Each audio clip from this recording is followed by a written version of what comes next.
Hello everyone, this is Alan, and today we begin with the book of Mark. So let's go ahead. So in Mark chapter 2, there is this story of the paralyzed man. So he's been paralyzed for a long time and he comes to Jesus and Jesus heals him. What Jesus tells him is to rise up and walk. Well, the other people who are jealous of Jesus, they don't like it. So this is very interesting about the story that a paralyzed man could walk on Jesus' command. Of course, he is the Son of God. But also, Jesus is the conscious in every human being. And also, the man who was plagued with the paralysis can also be related to the paralysis of the mind that people have.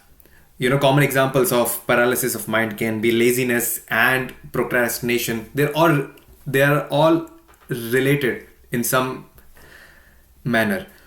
So it's very interesting. For the longest time, I couldn't understand why people procrastinate, because people are always procrastinating something that is usual and very useful.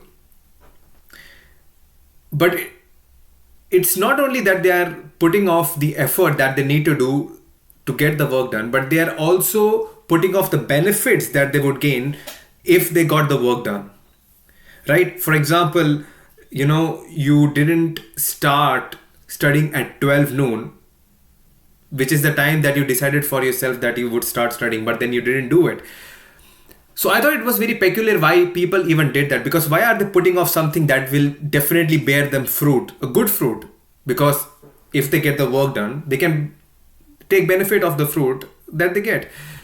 So as far as I understand, that people punish themselves subconsciously, because it can be said that people say to themselves at a subconscious level, this is exactly what you deserve for not starting the work that you promised that you would start at this set time. Right? Because there is no other reason that I can really think of except procrastinating or putting off the effort. So it's not only that you're putting off the effort, you're also putting off whatever will benefit you eventually. So you're putting off the benefits too, and people know that. Because if someone is putting off any work, they subconsciously and they consciously know that they are putting off the benefits that they would derive from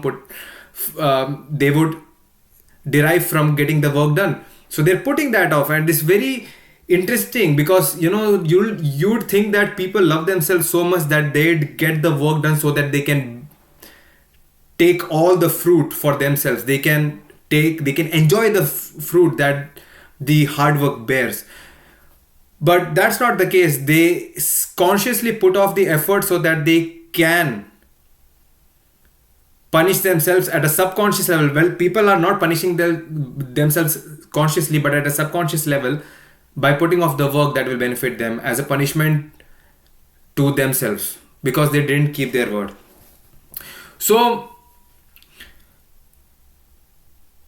well, you have to learn how to get over that. You have to change this mentality if you want to get rid of the procrastination, right?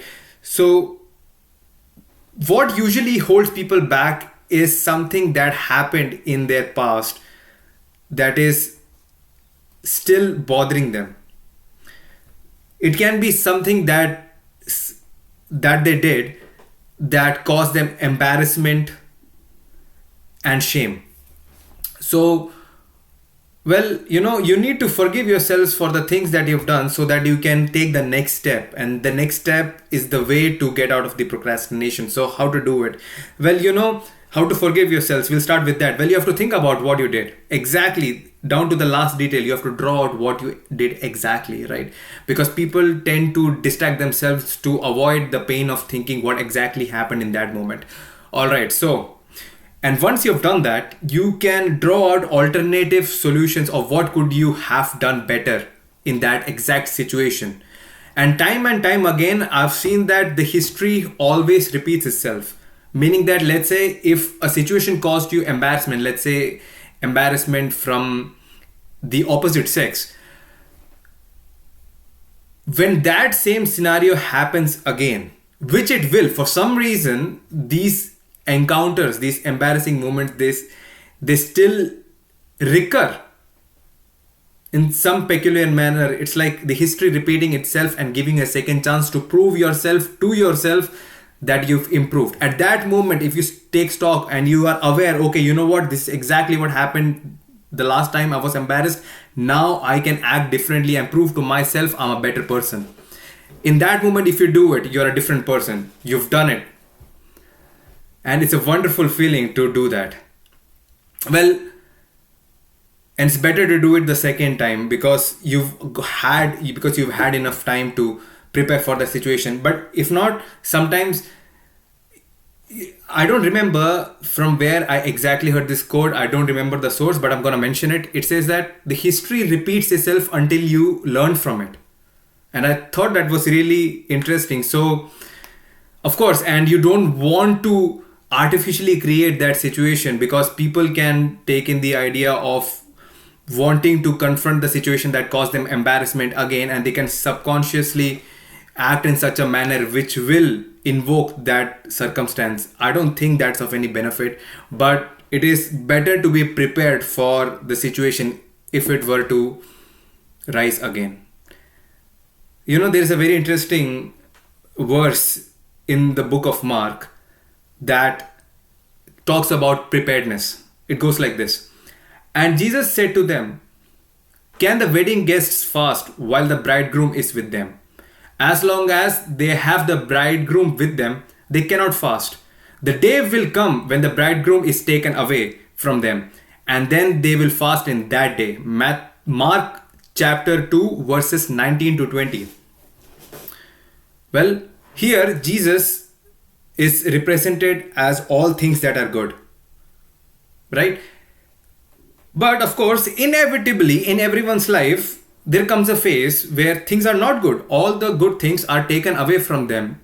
And is it fair or is it not fair? It's not up to us. Look, it's happened. Now, what am I gonna do to confront this situation? So here they talk about fasting. Well, what is fasting? It is using all the resources that you have in yourself to get through the day. That is what is fasting is, right? So fasting would be the representation of all the willpower that you use to get through the bad phase that you are engulfed in. And then you have to use all the skills and capabilities that you've learned during the good times so that you can use them in the bad times. It's like being prepared for the storm so that when it comes, you are up to the standards to subdue the storm and get through it. So the interesting part is that this is the part that people always fear. All of us don't know exactly how long the bad phase is gonna last. And it can be a day or two, or it can be months, years, we don't know. So at that time, it's also a good time to self-analysis, because we need to understand of how much of our own stupidity is bringing about that bad circumstance, right? Because people seem to underestimate their contribution to their own downfall. So once you think that you're contributing majorly even to the bad circumstances, well, you can just stop it, and you can shorten the length of misery that you have to suffer. Well, it is then again good to be prepared for whatever comes in your life that might take you down. Well, how do you know how to prepare for all the things and what things can happen? You can hear it from others. You can talk to the people who are more experienced than you. In your own life, you've got enough experiences that tell you, okay, I need to be prepared for these things. It can be a breakup, or someone might be affected by a disease. Well, how do you stand up and act as a person of character? Well, you need to build yourself to be that person. And that is where we become ultimately self-aware of how we can make ourselves capable to confront the situation and draw respect, ultimate respect from people who are looking up to us. And that is when you know who you are. Well, guys, it's been absolutely wonderful talking about these verses with you, and I look forward to the next video next week. Take care.